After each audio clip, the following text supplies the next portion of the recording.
It is dawn in the citadel of Susa, and the fastest horses in the world are pounding out of the king's gate. Each rider carries a copy of the same letter. It has been translated into every language spoken across 127 provinces, from India all the way down to Ethiopia. And it is stamped with the king's own signet ring. That detail matters. In this empire, once that ring touches the wax, no power on earth can pull the words back. Not the courts, not the princes, not even the king himself.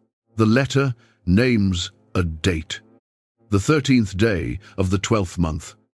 The month called Adar, 11 months away. On that day, every member of one particular people, the young and the old, the women and the children, is to be killed. The letter never really explains why. It cannot, because the real reason is small enough to fit in a single sentence. One man refused to bow to another man, and while the horses scatter toward the horizon, the ancient record preserves one of the coldest sentences in the entire Bible. The king and Haman sat down to drink, but the city of Susa was thrown into confusion. Inside that palace lives a woman who is the one realistic chance of stopping this. Right now, she knows nothing, and when she finds out, she will have every reasonable excuse a human being has ever had for staying silent. This is a story about the distance between knowing and acting, and about the fact that the distance has an expiration date. About 70 days from now, a second set of riders will leave this same gate. What their letters say depends on one door, and on whether one person decides to walk through it before the moment passes. Wind the story back 9 years, to this same palace, and to a party, not a normal party, the king of Persia, the man the Greeks called Xerxes, ruler of 127 provinces. Through a celebration that lasted 180 days. Sit with that number for a second. 6 months. 6 months of parading his wealth past governors and generals. Gold plates. Imported wine. The treasury opened like a coat pulled back to show the lining. And when the 6 months were finished, he was still not finished. He added a second feast. 7 more days. This one for everybody in the citadel, from the greatest official to the lowest servant. Held in the palace garden under canopies of white and blue linen, on couches of gold and silver, over a floor of marble and mother of pearl. The drinking had one rule, and the record actually spells it out. There was no limit. Every man drank whatever he wanted, as much as he wanted. Now watch what a place like this does when it hears the word no on the 7th day. When the wine had made the king generous with everything, including his own family, he sent 7 eunuchs to fetch Queen Vashti. She was hosting her own banquet for the women. The order was simple. Put on the royal crown. Come to the men's feast. And let a room full of drunk officials admire what belongs to the king. And Vashti said no. The record never tells us why. It gives her no speech, no explanation, no inner life at all. And this story is not going to invent one for her. All we get is the fact of it, standing there like a stone in the road. One word, spoken to the most powerful man alive, in front of his guests, at the exact peak of his glory. What happens next is the part worth studying, because it shows you the machine this whole story runs inside. The king burns with anger, which you could predict, but then he turns to his legal advisors, and one of them, a man named Memugan, does something remarkable. He takes a private embarrassment and inflates it into a national emergency. Vashti has not wronged the king only, he argues. She has wronged every official and every man in every province, because word of this will get out. And when it does, wives across the empire will look at their husbands with contempt. One woman said no in one room, and by the end of the meeting, it has become a threat to every marriage, from India to Ethiopia. So they reach for the biggest tool on the wall, a royal decree, written into the laws of Persia and Media, the kind that cannot be repealed, sent to every province in its own script and every people in its own language, announcing to the world that Vashti is banished from the king's presence forever, and that every man should be master in his own house. Think about the physics of that.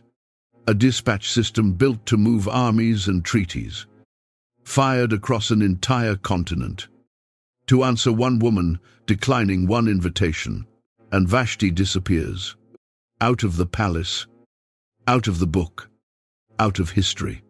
The record never mentions her again. No exile scene, no farewell, not even a death. She is simply deleted. And the story moves on the way the empire moves on, smoothly, without slowing down. Here is the rule of this world, and you need it in your pocket for everything that follows. In this palace, the queen sleeps closer to power than anyone else in the empire, and she lives exactly one sentence away from a decree. The distance between the crown and the edge of the earth is one no.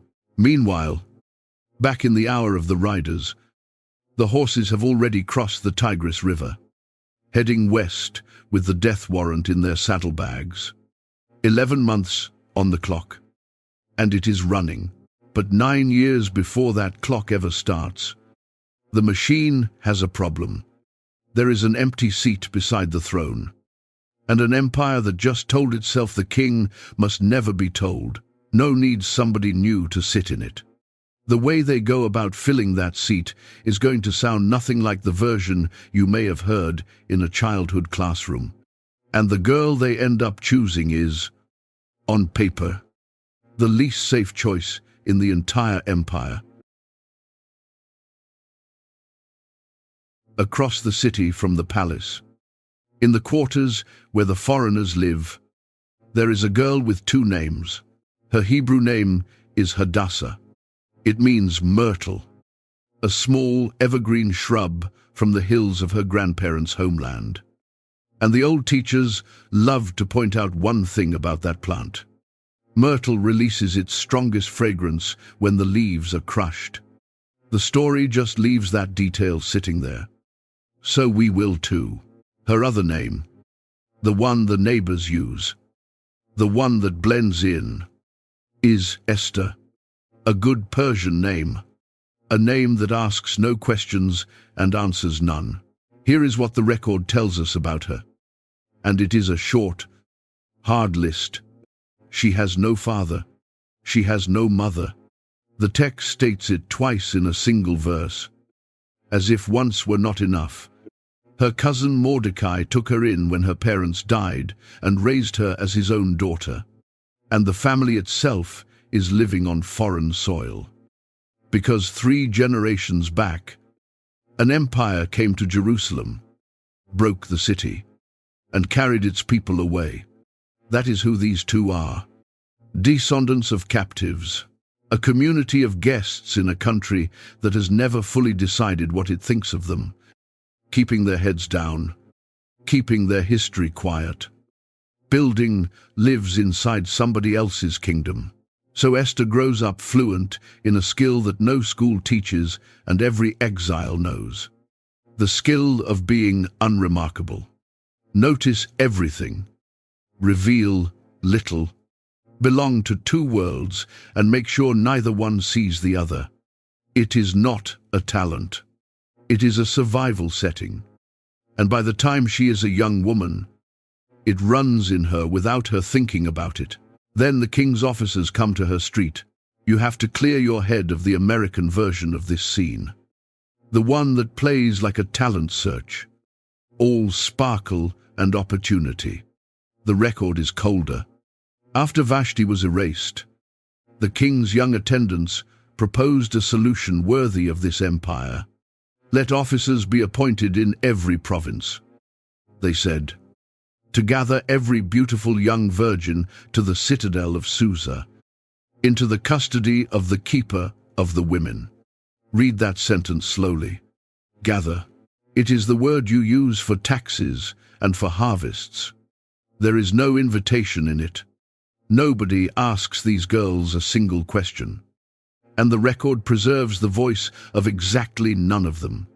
There is no application process here. There are officers, and there are lists. And one day, the list has Esther's name on it. And remember what this particular machine just finished doing to its own queen. Vashti stood at the very top, crowned, married, protected by rank, and one refusal deleted her from the earth. What exactly would a refusal cost an orphan girl from the foreign quarter? The story does not have to spell it out. Neither did anyone on that street.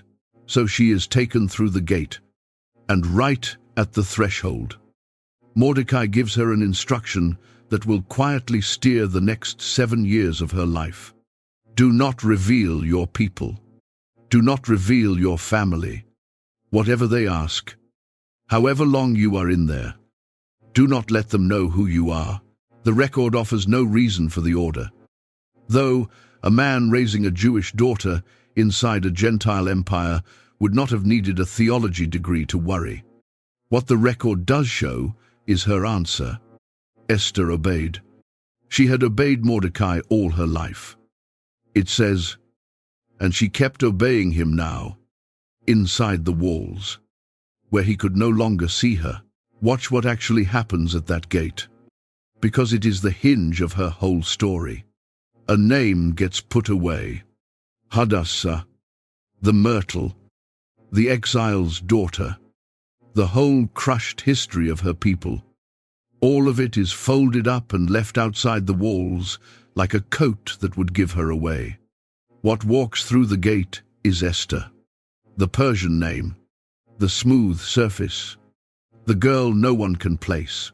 And underneath the plot, something true about human beings slides into position. The first quiet lesson of this story, though we will not stop to frame it yet. There are seasons when a person survives by making sure nobody gets to see all of who they are. Esther did not invent that strategy. People in tight spots have used it forever. The new hire, the immigrant, the kid in a house where honesty is expensive. It works. That is the important thing to admit right up front. It genuinely works. Keep that thought, because this entire story is going to be about the day it stops working. Far away. In the present tense of this story, a scribe in some western province is nailing the first copy of the death decree to a market gate, and a crowd is gathering under it in silence. But back at the palace, the gates are closing behind a girl who has just learned to be invisible on command. And the bitter joke of her life is already loading. The girl who mastered the art of not being seen is about to become the single most looked at woman in the empire. A crown is coming for her. So is a spotlight. And hiding inside a spotlight is a trick almost nobody survives. She will have 7 quiet years to believe she has pulled it off. Inside the house of the women, the clock moves differently. Out in the empire, time is measured in harvests and tax seasons. In here, it is measured in oil, because here is a detail most people have never heard from this story. And it tells you everything about the world Esther has been swallowed into. Before any girl from the gathering is brought to the king, she completes 12 months of beautification. The record itemizes it. 6 months with oil of myrrh, 6 months with perfumes and cosmetics, A full year of a human life, spent preparing for a single night, in a palace that has already shown everyone what it does with women who disappoint it. 12 months of being softened, scented, and polished, like a gift being wrapped by the very hands that took it. And in that strange, perfumed waiting room, something starts happening around Esther that the record notes with quiet persistence. People like her, Haggai, the keeper of the women, a man who has watched beautiful girls come through this system in bulk, singles her out almost immediately, gives her the best food, the best attendant, the best rooms. Later the text widens the claim. Esther won favor in the eyes of everyone who saw her. Do not read that as magic. Read her resume. This is an orphan who learned to study a room before the room studied her. A girl raised in the foreign quarter, fluent in the art of noticing what powerful people need and becoming easy to be around. Everyone else in that house is competing to be seen. Esther has spent her whole life practicing something rarer, and in a palace drowning in ambition. The girl, with no visible agenda, is the most disarming person in the building. When her night comes, the record makes a point of what she carried. Each girl was allowed to take anything she wanted from the harem into the king's palace. And you can imagine the arms full of jewelry that policy produced. Esther took nothing except what Haggai advised. Even here, at the door of the most important audition in the empire, she is listening more than she is asking. And the king, a man who had the pick of an entire continent, loved Esther more than all the women. He set the royal crown on her head. He threw a feast in her honor, named it Esther's Feast, cut taxes across the provinces, handed out gifts with royal generosity.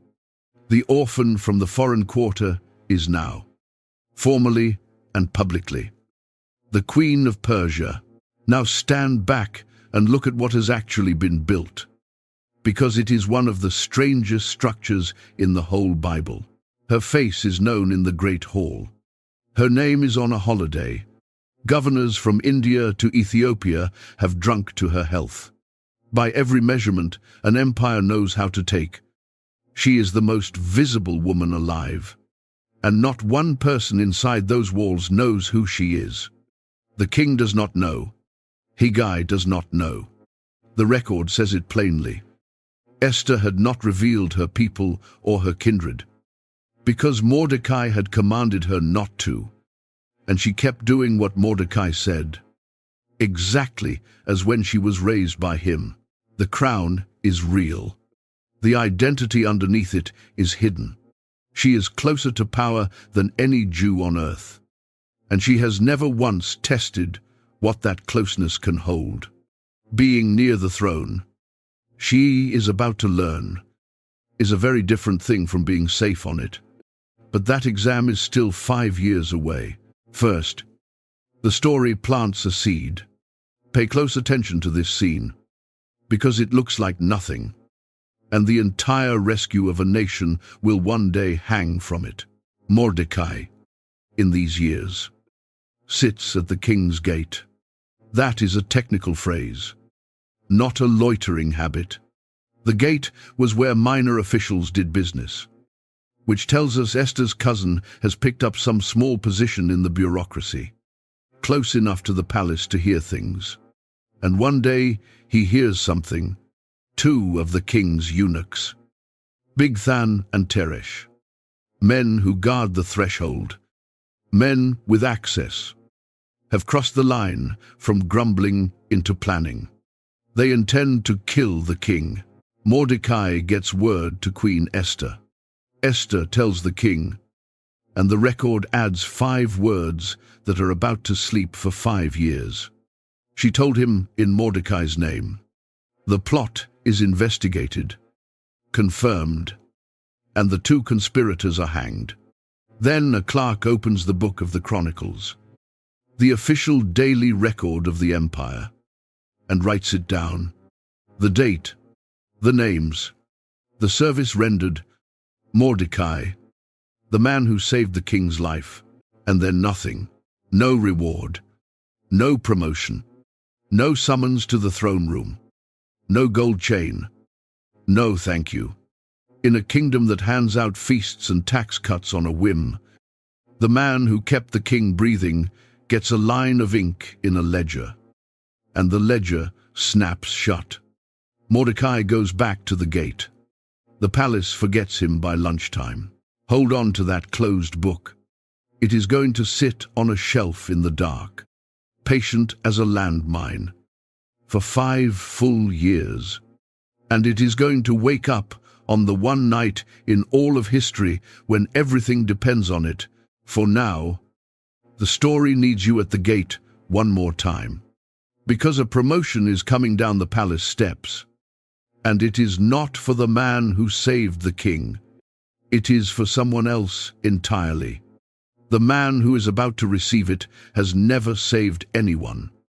And within days of pinning on his new rank, he is going to walk past Mordecai's spot at that gate. And something is going to happen there. Something small. Something almost silly. A man is going to stay on his feet. And the cost of those few unbent knees is going to be written across the body of an entire people. After these things, the record says, King Ahasuerus promoted Haman. It never explains why. And the silence is loud. Mordecai foils an assassination and gets a line in a ledger. Haman does nothing the text bothers to mention, and gets elevated above every prince in the empire. His seat is set higher than all the officials. The king commands that everyone at the gate must bow when he passes. Must kneel, all the way down. This is the machine we have been watching for 3 chapters. It deletes queens over dinner and promotes men without reasons. Justice is not one of its settings, so Haman passes through the king's gate. And a wave goes down with him. Row after row of officials folding toward the pavement. The whole gate bending like grass in wind, except for one place where the wave breaks.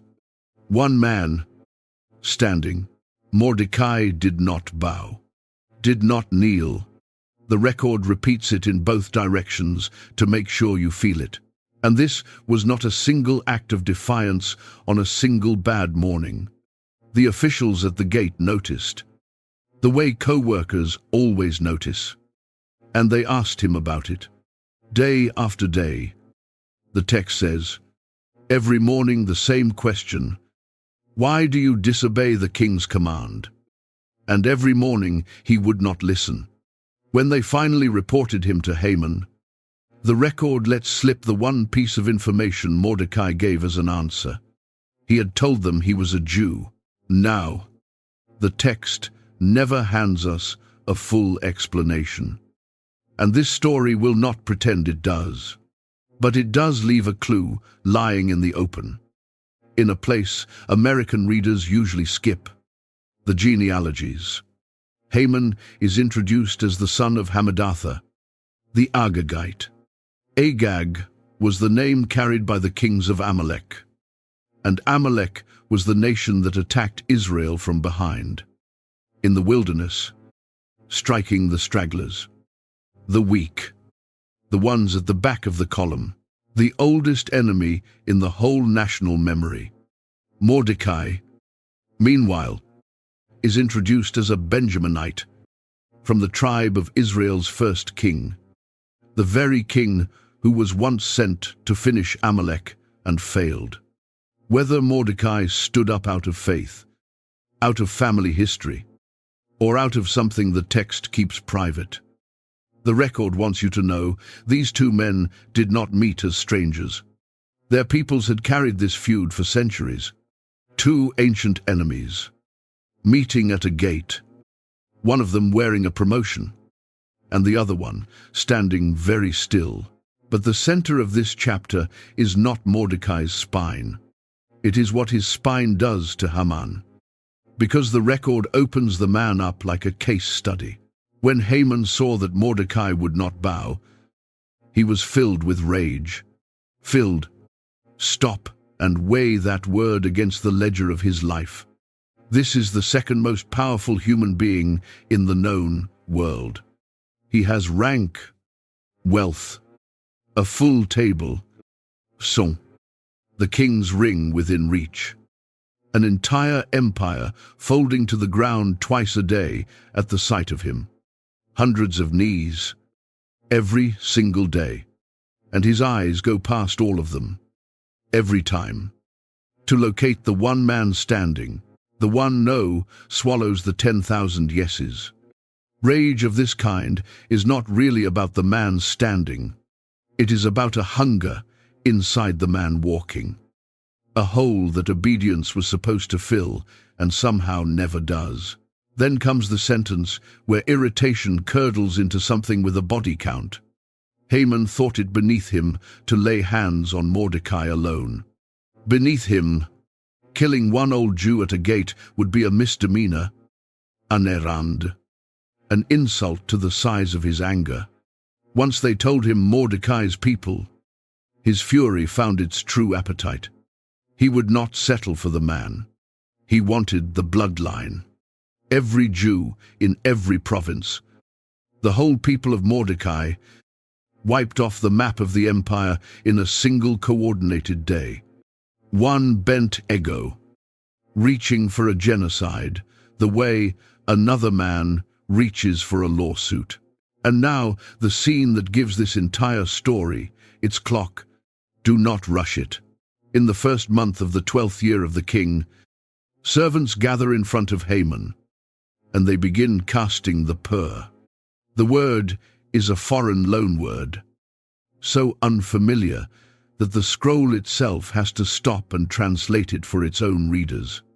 They cast pur. The text explains, that is, the lot, what the objects actually looked like.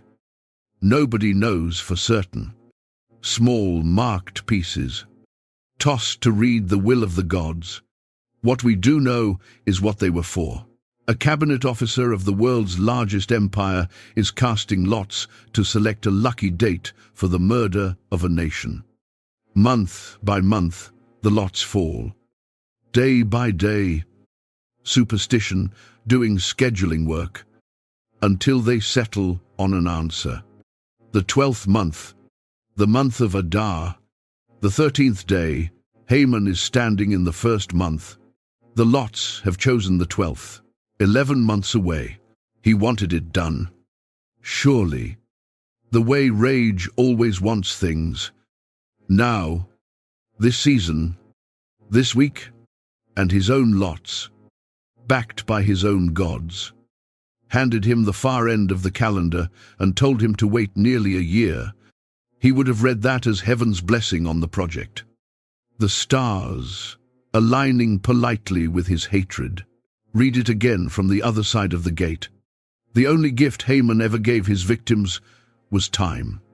11 months of it. Sitting on the table, dealt out by his own hand. He thought he was picking a date for a killing.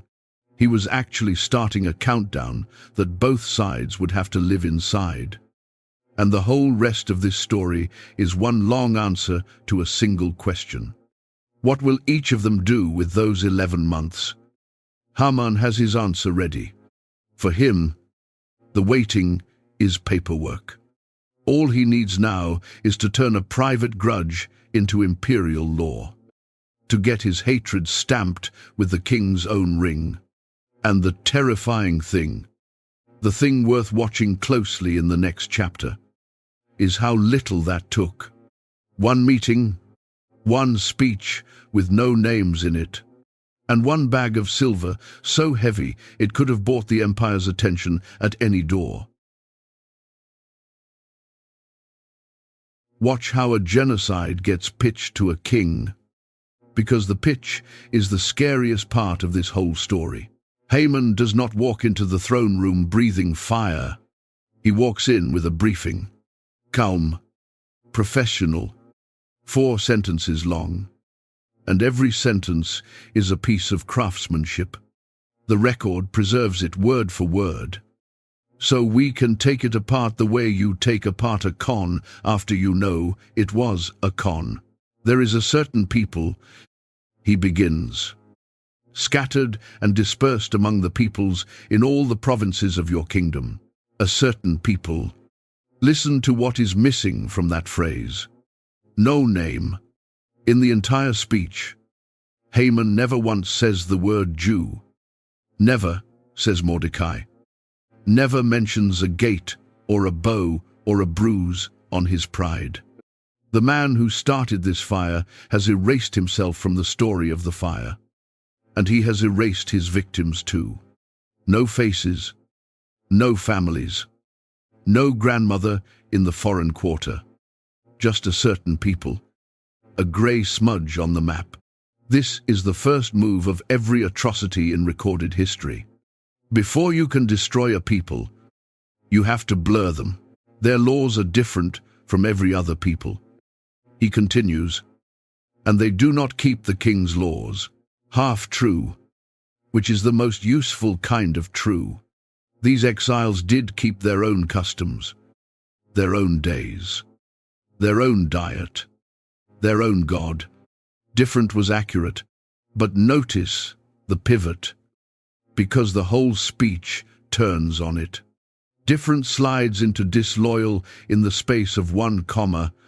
They keep their own laws becomes, they do not keep yours. No evidence follows, no example, no incident, no name of one single lawbreaker. He does not need evidence. He is not making an argument. He is planting a feeling, and the feeling is the oldest one in the imperial playbook. They are not like us, and what is not like us is a threat. Therefore, it is not to the king's profit to tolerate them. Profit.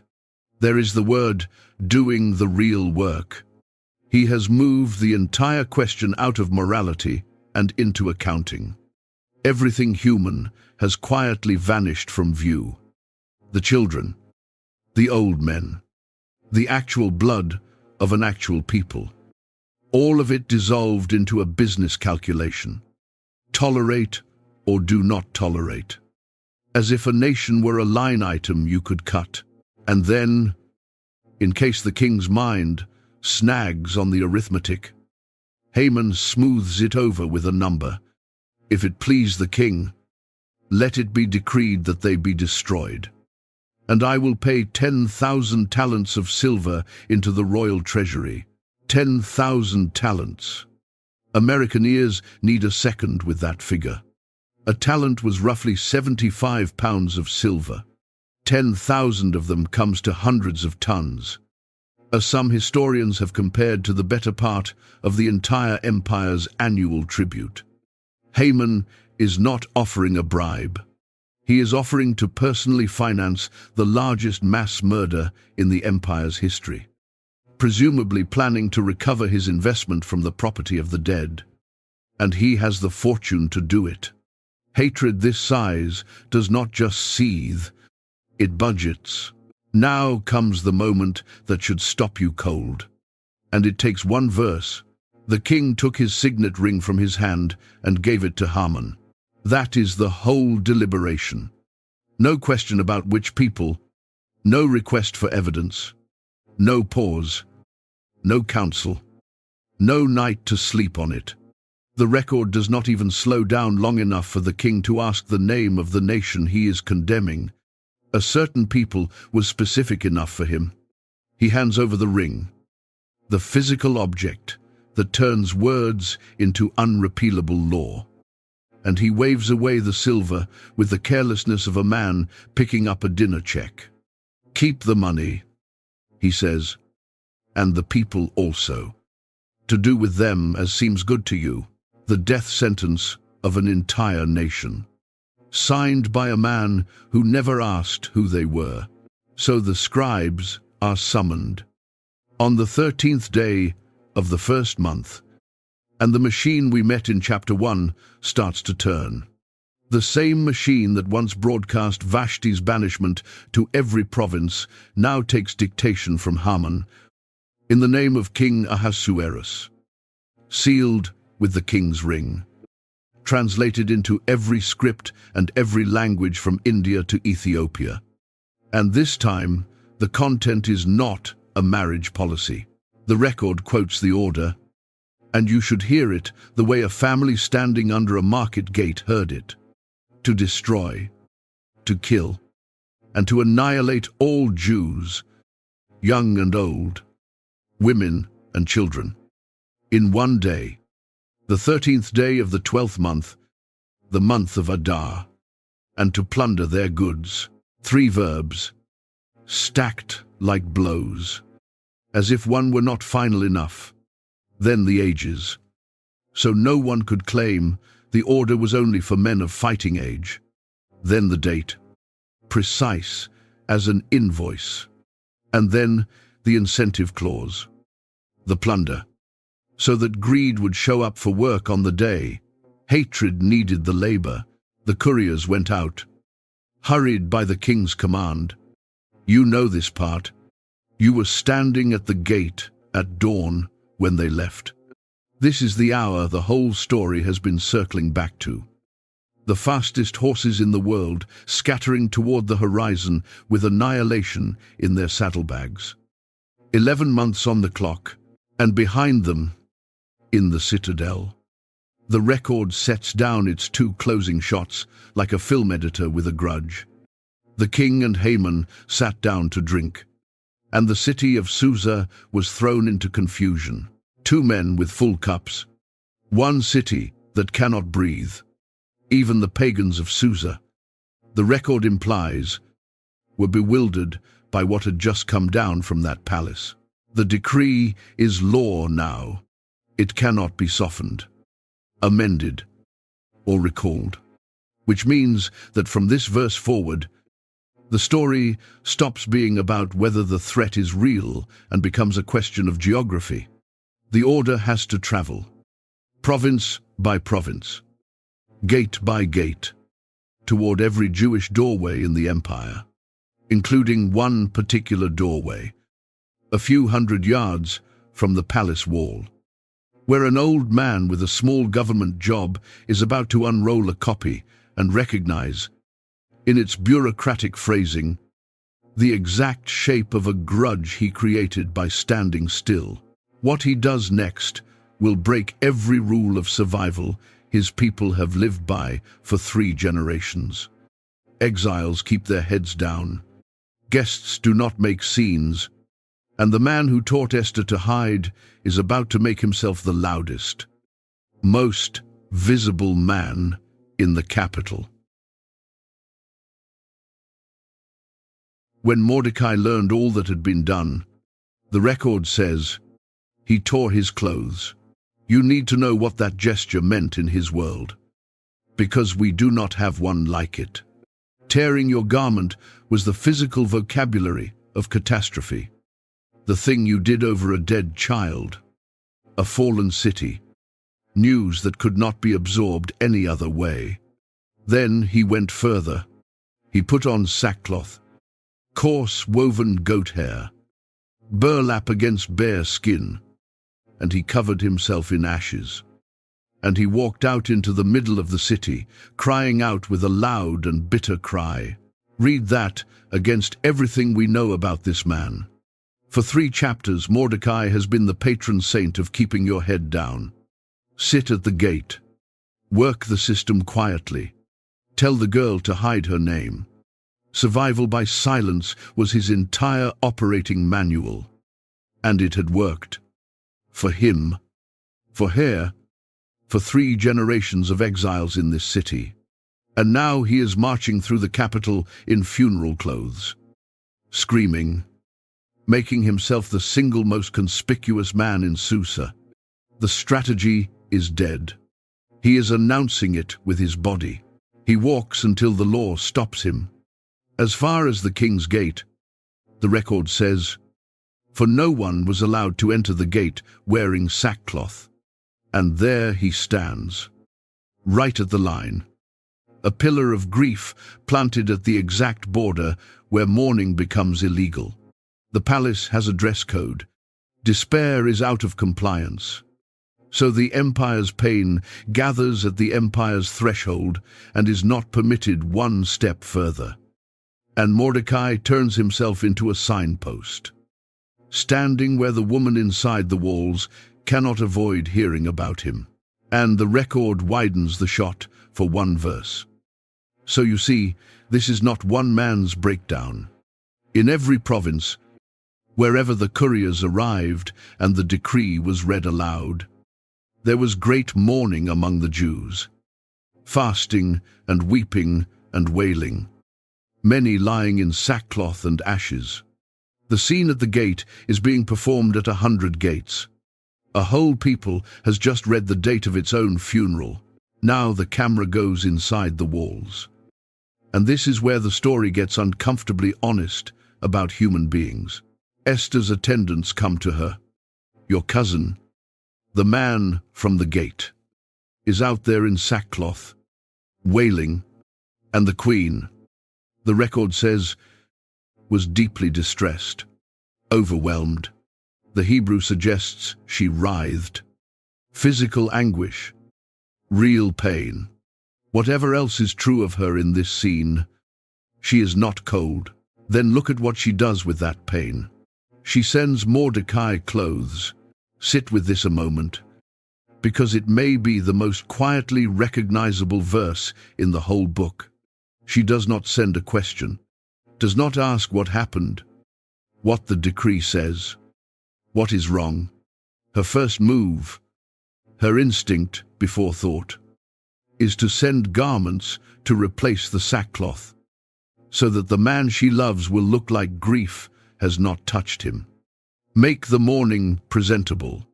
Get the pain back into compliance with the dress code. And before we shake our heads at her, we should probably admit that everybody watching this has sent that package. The check mailed instead of the visit made. The quick, everything will be okay. Texted to end a conversation rather than open one. The subject changed at the family table because one more sentence would have let the real thing into the room. Her whole life has trained her for exactly this reflex. She survived by managing appearances, and here is an appearance, screaming at the gate, and her hands move to manage it before her heart can ask what it means. The clothes are love, no question. They are also a door. Closing, Mordecai refuses the clothes. He will not let the signal be silenced. So Esther sends Hathach, a eunuch assigned to her, a trusted go-between, to ask the question she skipped the first time. What is this? And why? And Mordecai, standing in the square in his goat hair and ashes, hands back an answer with weight to it. He tells Hathach everything, the whole history under the headlines. And then he gives him two objects for the queen. The first is a copy of the written decree itself, the actual document issued in Susa for their destruction, not a rumor, not a summary. The text, with the 3 verbs and the date and the seal. Let her read the thing with her own eyes. The second is an instruction, and the record phrases it like a command from a father who has run out of softer options. Go to the king, beg for mercy, plead with him, and here the message stops hiding. Plead with him for her people.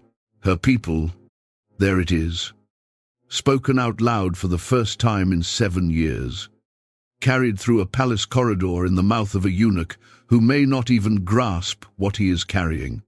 The secret that built her crown, unsealed in a single sentence.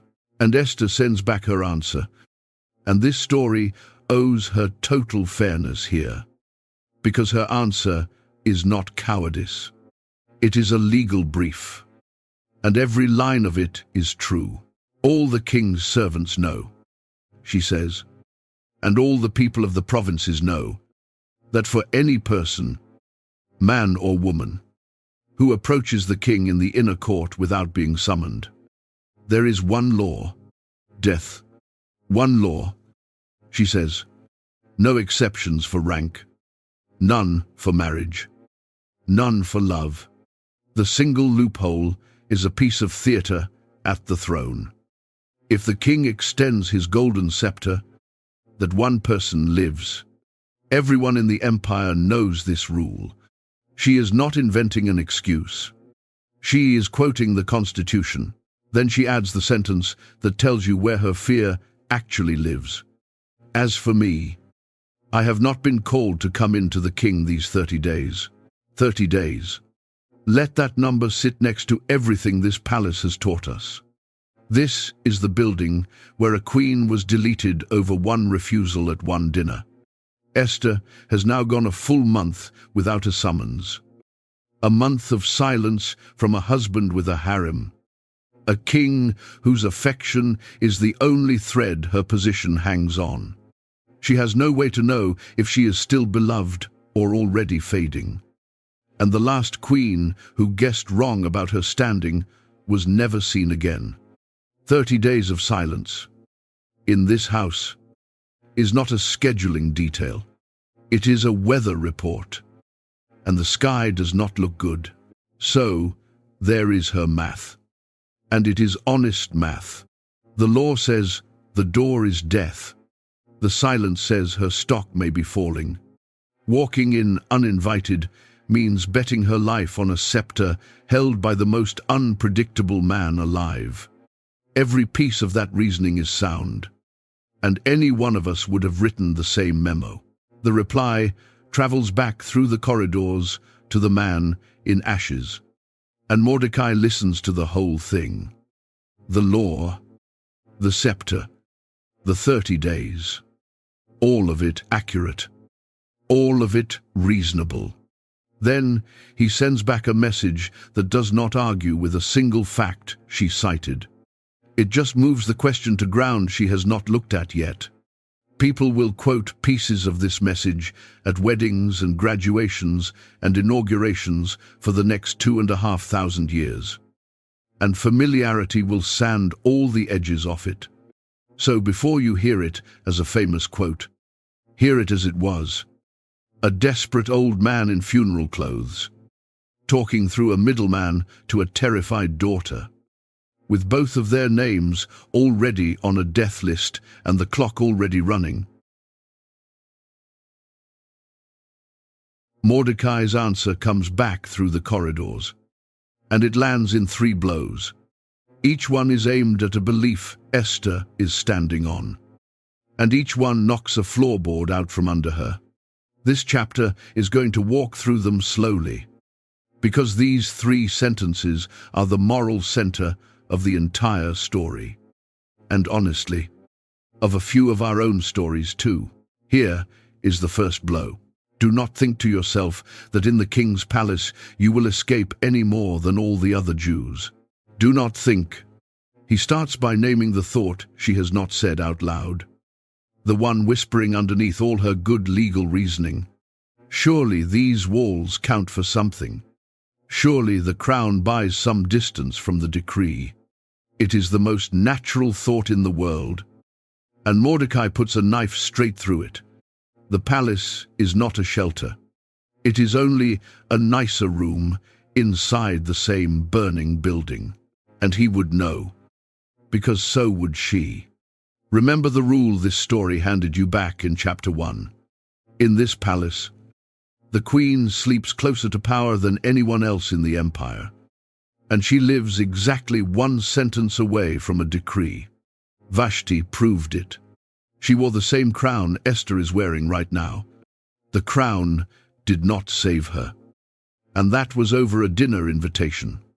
This decree is heavier than a dinner invitation, and it contains no exemption clause for queens.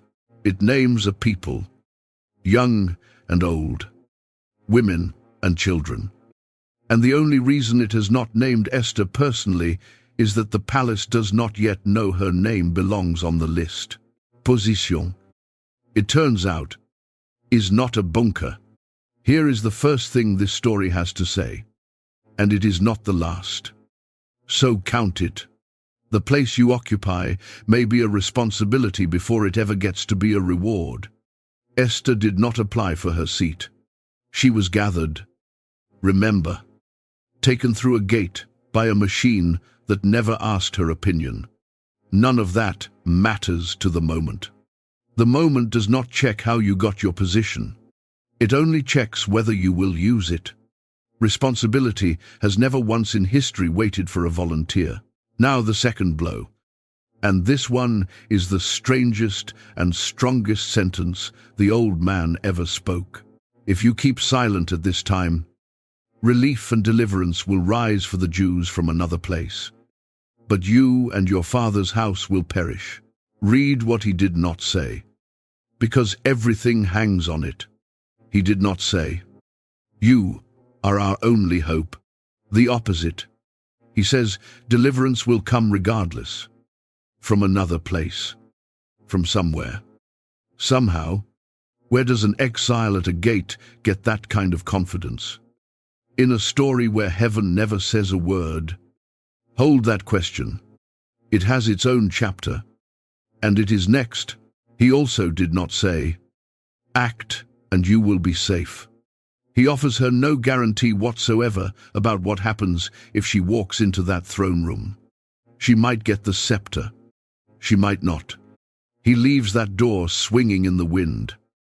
Because he is not in the business of promising things he cannot deliver. He is certain of exactly one thing, and it is the thing she has not looked at. Silence has a price tag too. This is where the chapter needs to slow all the way down. Esther has been doing a very human piece of math. Acting is dangerous, so not acting must be safe. Walking in could cost my life, so staying out preserves it. And Mordecai takes that math and turns the paper over. Staying silent is not the absence of a choice. It is a choice. It is a bet, placed with real chips, that the walls will hold, that the secret will keep, that the decree will somehow pass over her door. She is gambling either way. The only difference is that the silent bet feels like doing nothing, and that feeling is a lie. Doing nothing is simply the one decision whose consequences you do not get to negotiate, because you have handed the outcome entirely to other people. So count the second one. Silence is still a decision. It will produce a result. Sign your name to that result. And never once ask what you meant by it. And then the third blow. Except it is not a blow at all. The first two sentences tore things down. The third one opens a door. And he opens it with a question. Who knows whether you have not come to the kingdom for such a time as this? For such a time as this. Americans have put that phrase on graduation cards and coffee mugs and campaign posters until it shines like a trophy. But look at the actual grammar the old man used. Who knows? That is not a prophecy. That is not an announcement from heaven with Esther's name embossed on it. It is an open question, asked by a man in sackcloth who has just admitted he cannot see how the rescue comes. He does not tell her she was born for this. He does not claim some destiny hotline. He simply holds up the wild arithmetic of her life. An orphan, from a captive people, hidden inside a foreign name. We carried on a current she never chose, through a gate she could not refuse. All the way to the one bedroom in the empire, adjacent. In the exact season, the killing order goes out, and he asks her to consider one possibility. What if none of that was a coincidence? Who knows? Notice that this is precisely how it arrives for everyone. Nobody in this story, and nobody watching it, ever receives the certified letter that says, "This is your moment." Signed, the management of the universe. What you receive is circumstances. a position you maybe never asked for, information that came to you, a door that is open right now and visibly closing, and a question whether certainty ought to be. Who knows? Esther gets no more than that. It turns out no one ever has. Then the message ends, and something remarkable happens in the text. Nothing. Between Mordecai's question and Esther's reply, the record leaves a seam of silence. It does not narrate her pacing the room. It does not give us her tears or her prayer or the hour of the night. There is just white space on the scroll. And somewhere inside that white space, a young woman stands with her entire life in her hands. On one side, the law, the scepter, the 30 days, every reasonable reason she listed, all still true. On the other side, an old man's question, hanging in the air. The white space is where she turns from one to the other. The record honors it by staying out of it. When she finally speaks, her answer has two parts. The first part is an order, and it is the first order she has ever given, directed at an entire community. And it flips the current of authority that has run one direction her whole life. The second part is 5 words. 2,500 years later, people are still carving those 5 words into walls. You will hear both in a moment. But to understand what her answer actually costs, and what it is leaning on, you first need to know the strangest fact about the book this story lives in. It is a fact most people who love this story have never been told. And once you hear it, you will not read a single scene the same way again. Before we follow Esther into that inner court, we have to stop and look at the book itself. There is something missing from it, and the missing thing changes everything you are about to watch. The book of Esther never mentions God. Not once. 10 chapters, 167 verses. And the name of God appears nowhere. Not the personal name of the God of Israel. Not the generic word for God. Nothing. Nobody prays out loud in this book. Or if they do, the record declines to quote them. No miracle is performed. No prophet shows up with a message. No voice speaks from heaven. No dream gets interpreted. No angel touches anyone's shoulder. Search the whole scroll for the word Lord, and you will come back with empty hands. Out of all the books in the Bible, all 66 of them in the Protestant count, this is the only one where heaven never speaks and is never directly spoken to. And people noticed, people noticed, and it made them deeply nervous for a very long time. Among the Dead Sea Scrolls, the oldest biblical manuscripts we have, found in the caves at Qumran, scholars have identified copies of every single book of the Hebrew Bible except one, Esther, the one book missing from that ancient collection. And scholars still argue over whether the absence means something or is just an accident of survival. Centuries later, the ancient rabbis were still on record debating whether this scroll belonged in the Bible at all, arguing it back and forth while books with far less drama sailed through without a question. And here is my favorite piece of evidence, because it is so painfully human. When the book was translated into Greek, generations after it was written, the translators added material. 6 whole extra passages. And what did they add? Prayers, long, eloquent prayers, placed in the mouths of Esther and Mordecai, with the name of God appearing over 50 times, as if somebody, somewhere, could not stand the silence, and wrote God into the script by hand. Those additions are still printed in some Bibles today. and they are the world's oldest evidence that this book's quiet made even its greatest fans squirm. So the question stands there like Mordecai at the gate. Why?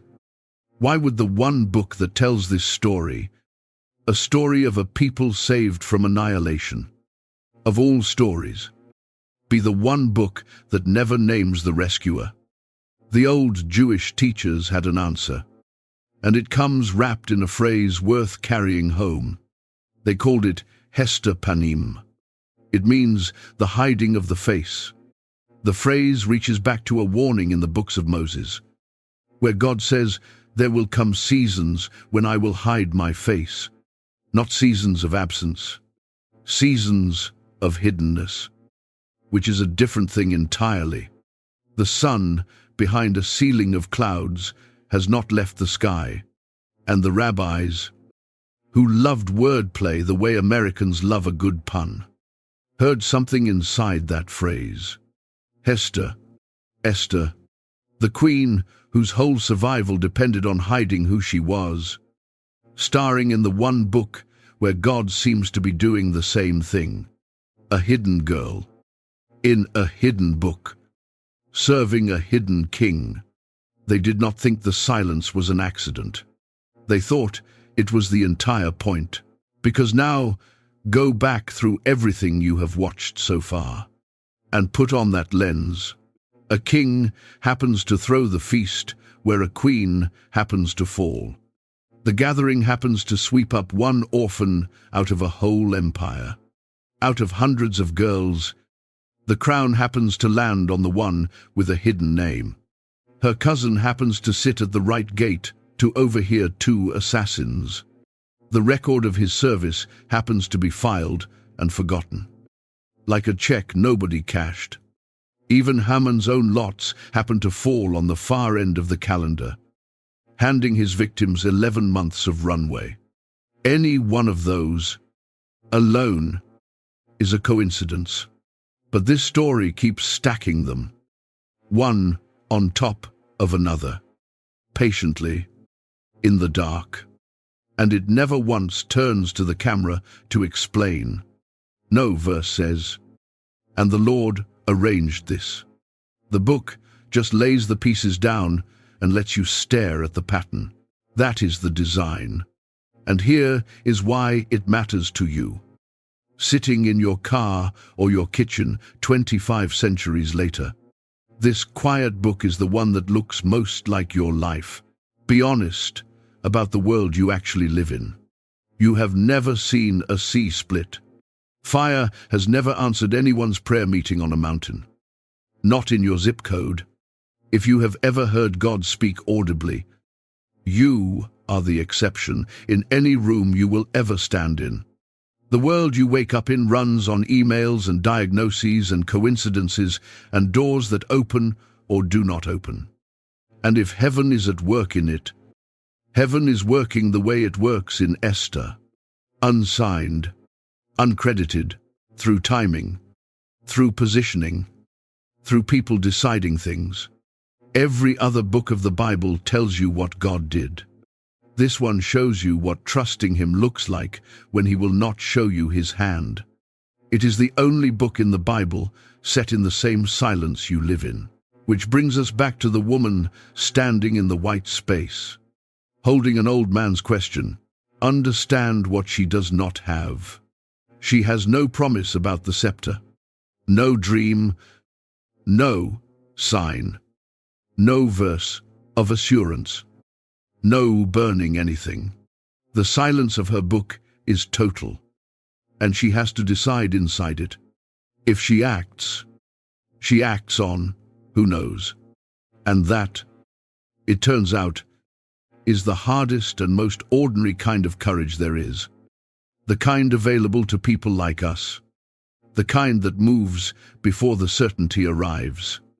Because the certainty is not coming and the date on the decree is not moving. So now watch her answer, Mordecai. Watch what a person does when they have finally stopped waiting to feel ready. Her first act as a woman who has decided is not a march to the throne room. It is not a speech.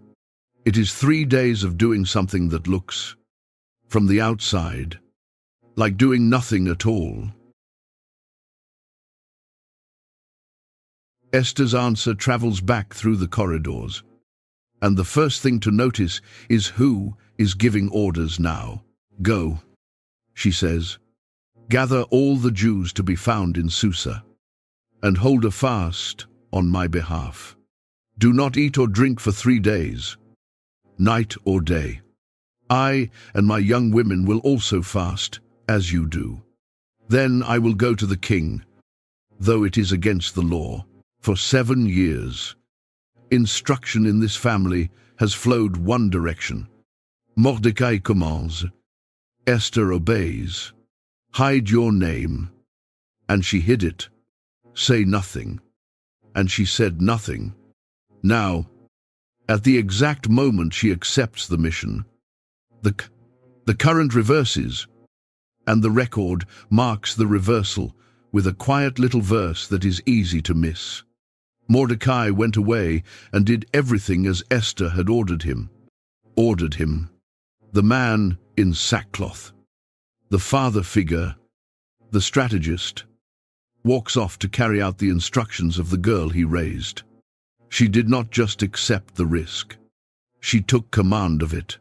From this verse to the end of the book, Esther is not a person things happen to anymore. She is the one moving the pieces. And look at her first move, because it tells you what she believes about the fight she is walking into. She does not ask for bodyguards. She does not ask Mordecai to work his contacts at the gate. She asks for hunger. Every Jew in the capital. 3 days. No food. No water. On her behalf. And in the one book of the Bible where God is never named, the record does not say a word about who all that fasting is aimed at. It just shows you an entire community turning together toward the silence. On behalf of one woman. The book keeps its rule even here. It shows you the reaching. It never shows you the catching. You already know why. Now let us be precise about what those 3 days are, because it is the third thing this story has to say. So count it. The 3 days are not delay.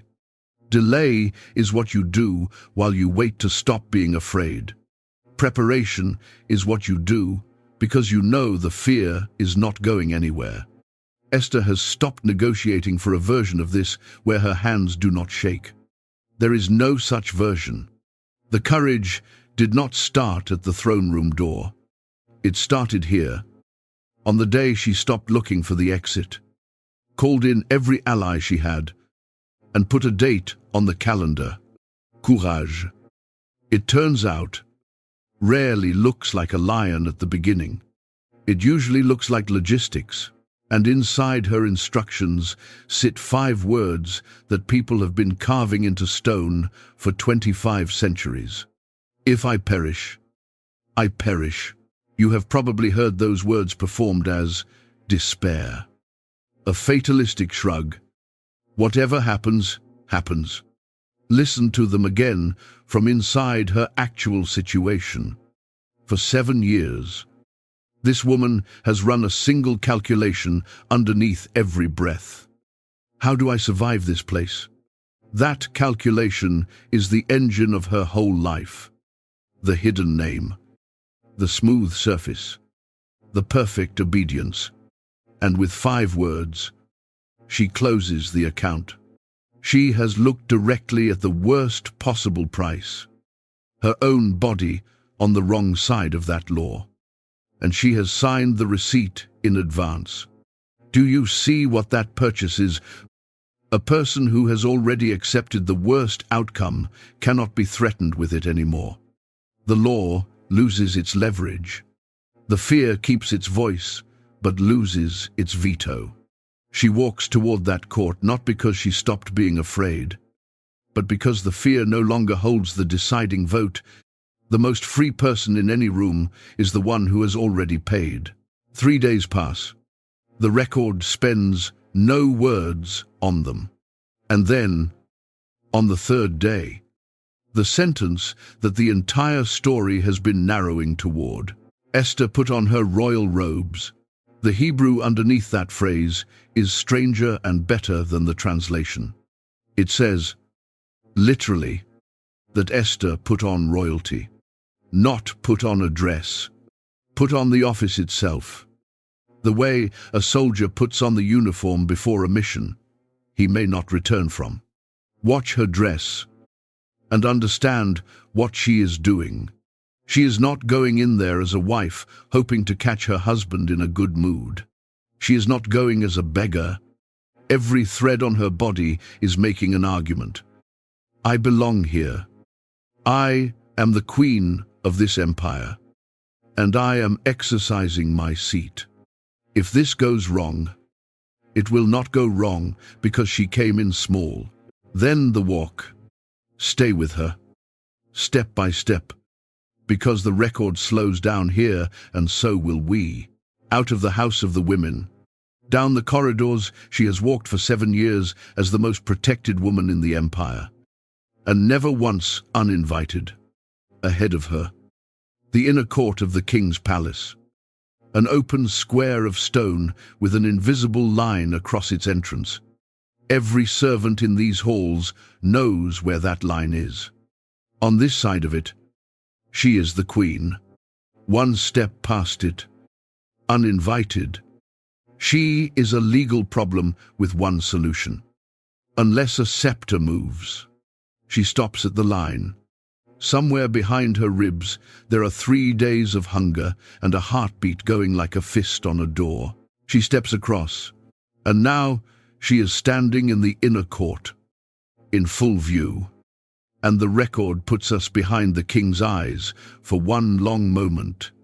He is on his throne, facing the entrance, and he sees her, his queen, unsummoned, standing in the square where unsummoned people die. Understand everything that hangs inside this pause.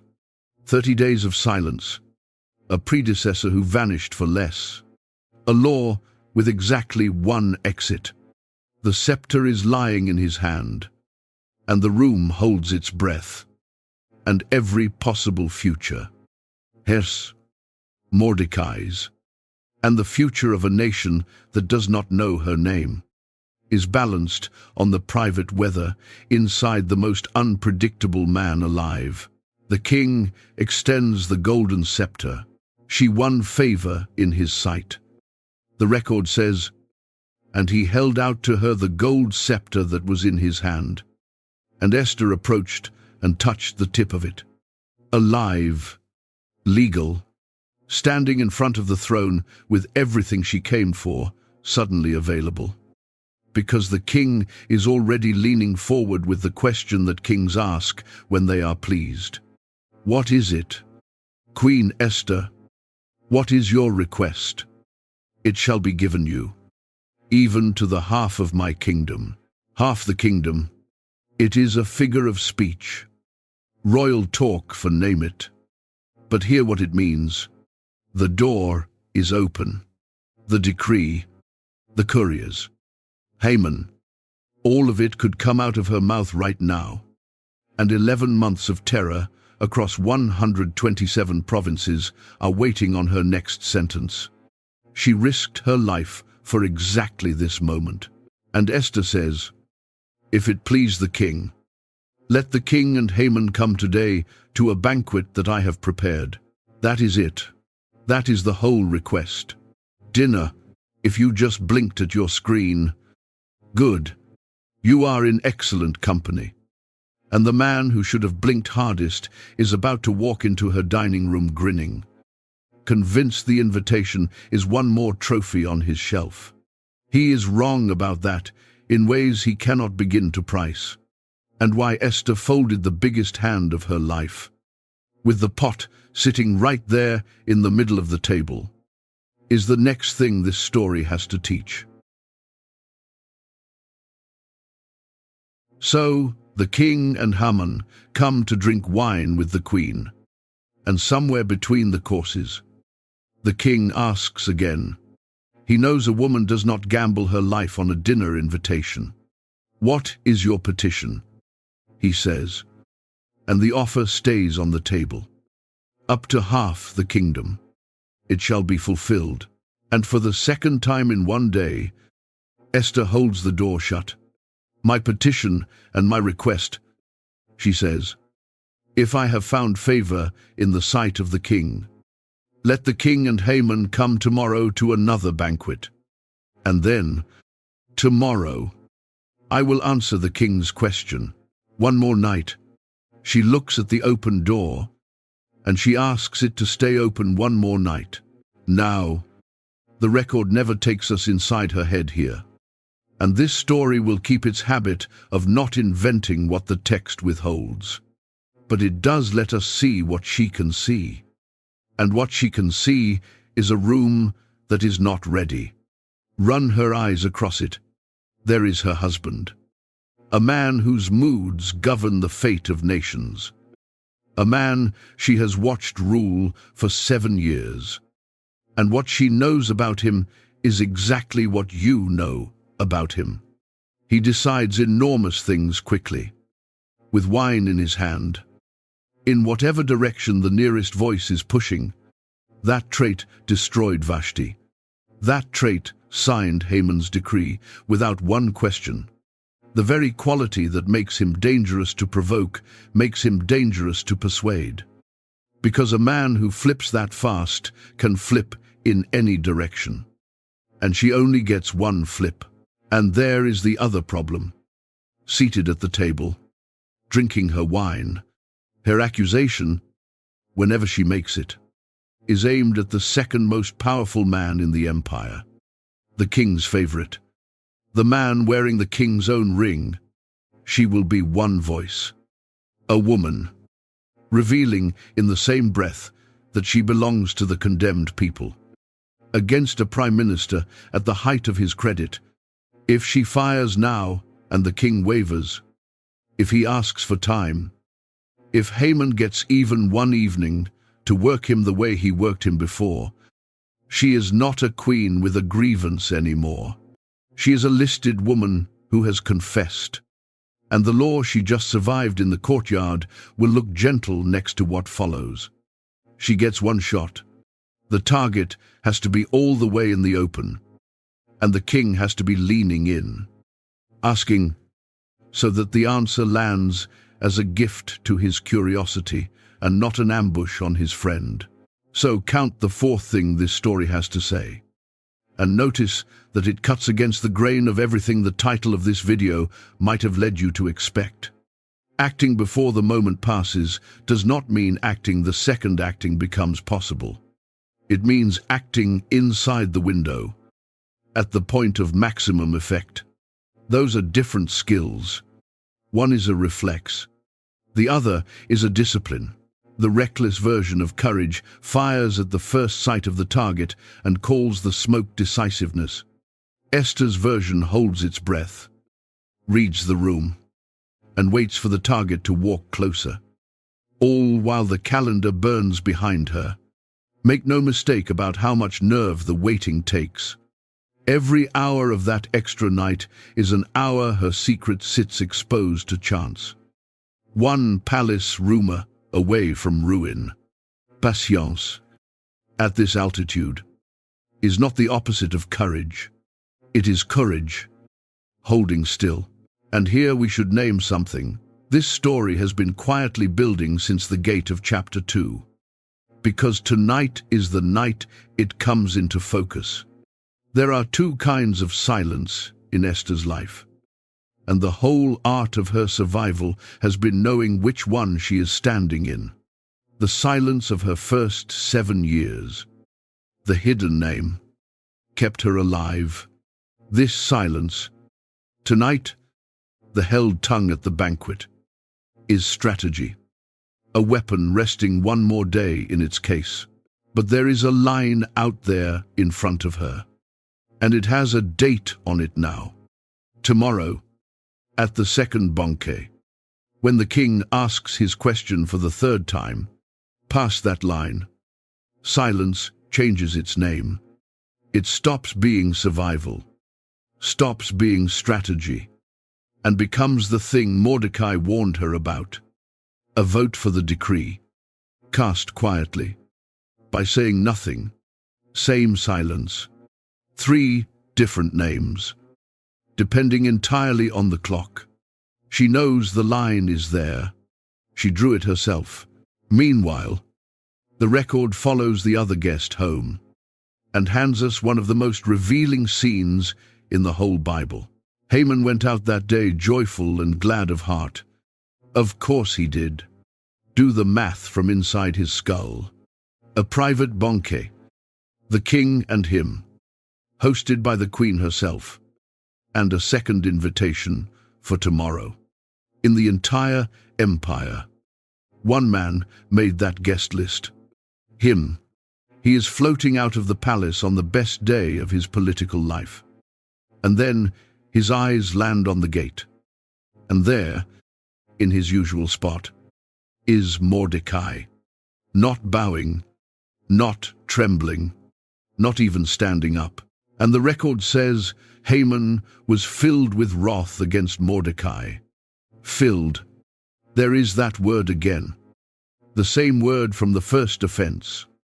As if the vessel drains and refills on sight.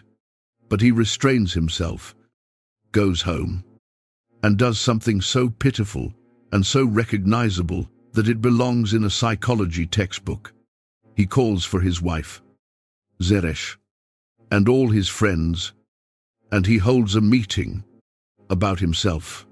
The record says he recounted to them the splendor of his riches, the number of his sons, all the promotions the king had given him, how he had advanced above the officials and the servants, his own guests, hostage at his own table, listening to a man inventory his life out loud like an accountant of his own magnificence. And the crescendo, the crown jewel of the whole speech. Even Queen Esther, let no one but me come with the king to the feast she prepared. And tomorrow also I am invited. Then the confession, one of the saddest sentences ever recorded about the human heart. Yet all this is worth nothing to me. So long as I see Mordecai the Jew sitting at the king's gate, all this is worth nothing.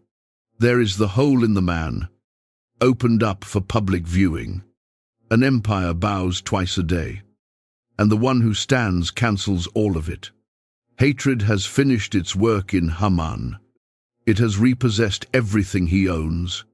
He is the richest man in the kingdom, and one seated Jew has left him bankrupt. So his wife and his friends propose a cure, and the cure is scale. Have a gallows built, they say, 50 cubits high, 75 feet. Understand that number. 7 stories of timber, taller than the city walls, taller than anything around it, visible from every rooftop in Susa. Nobody needs 75 feet to hang one old man. The height is not engineering. It is a message, a monument to the size of the offense. Hatred with its own skyline.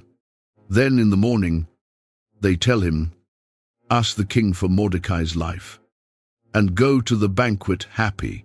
The idea pleased Haman. The record says, and he had the gallows made. That night, while the city sleeps, you can hear it going up, hammer strokes in the dark, beam by beam, a tower of spite rising over the rooftops, built by a man so certain of tomorrow that he is constructing the celebration in advance.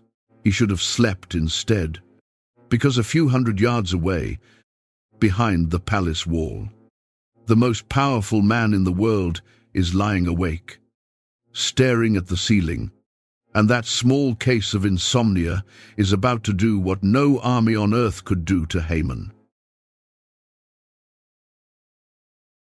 On that night, the record says, the king could not sleep. That is the whole engine of this chapter. No angle, no vision, no thunder. A middle-aged man with an empire and a full stomach, lying in the dark, staring at the ceiling while sleep refuses to come. It is the most ordinary affliction in the world. Half the people watching this had that same night sometime this month, and the entire survival of a nation is about to pivot on it. Watch what he does with his insomnia, because it is exactly what you would expect from a king of Persia. He calls for the most boring reading material in the building. Bring the book of memorable deeds, he says. The chronicles, the official government log, names, dates, appointments, services rendered, the administrative sediment of an empire, the ancient equivalent of asking someone to read you meeting minutes until you pass out. Servants light the lamps, unroll a scroll, and begin to read to the sleepless king. And the scroll opens to Mordecai. There it is. The entry from 5 years ago, sitting in the ink exactly where a clerk left it. How Mordecai had reported Bigthana and Teresh, the 2 doorkeepers who conspired to lay hands on King Ahasuerus. The landmine this story planted 3 chapters back. The closed book on the dark shelf wakes up at last. And look at the timing of the waking. The king sits up in bed and asks the obvious question. What honor and distinction has been given to Mordecai for this? And his young men answer, nothing has been done for him. Nothing. The king of a kingdom that runs on gestures, on feasts and rings and public spectacle, discovers at some black hour of the morning that the man who saved his life was paid with silence. To a Persian king. That is not an oversight. That is a scandal. A stain on his own honor. And it needs fixing at once. Tonight, before breakfast, now stop and count the links in this chain. Because the record lays them out and says nothing. And by now you know that its silence is a style. Suppose the king sleeps soundly that night, the way he presumably slept every other night of his reign. Suppose, lying awake, he calls for wine instead, or music, or company. Suppose the servant's hand pulls a different scroll off the shelf, one covering some other year of a very long reign. Suppose the reader starts a few columns earlier and the king drifts off before the assassination report arrives. Suppose the clerks had simply rewarded Mordecai 5 years ago like a normal administration. In which case tonight there is nothing owed and nothing to fix. Break any single link. One ordinary night of ordinary sleep, and the story ends another way. Stack them all, and you are looking at a pattern with no signature on it. The book never names God. It just lets the coincidences arrive on time. And this particular coincidence has not even finished arriving. Because the king now asks a second question. Who is in the court? He has a debt of honor to pay, and he wants an officer to arrange it. Whoever happens to be standing around at this indecent hour, and who is standing in the outer court of the palace, at dawn, before business hours. Haman, think about why. He is there early, gloriously early, because he could not wait. The gallows is finished. 75 feet of fresh timber standing over the skyline of Susa, and he has hurried to the palace at first light to ask the king for the one signature the structure still needs. Mordecai's death warrant. He has walked into the building to request a hanging. At the precise moment, the king is looking for someone to help him honor the man Haman came to hang. The record allows itself no comment. The facts are comment enough. Let him come in, says the king. And before Haman can open his mouth about the gallows, the king speaks first, with a question that has no name attached to it. What should be done for the man whom the king delights to honor? And here the record does something it almost never does. It opens a window straight into Haman's head and quotes the thought verbatim. Haman said in his heart, "Whom would the king delight to honor more than me? Whom more than me?" 5 words of pure Haman, and they are the trapdoor under his feet. So he answers the king's question the way you would answer if you believed you were describing your own parade. "Let royal robes be brought," he says. Robes the king himself has worn, and a horse the king himself has ridden, with a royal crown on its head. And let one of the king's most noble officials array the man, and lead him on horseback through the open square of the city, proclaiming before him, "Thus shall it be done to the man whom the king delights to honor." He is not improvising. You can hear the polish on it. This is a fantasy he has clearly rehearsed in the dark of his own ambition. The robe, the horse, the herald, every detail loved over in advance. And now, gift of gifts.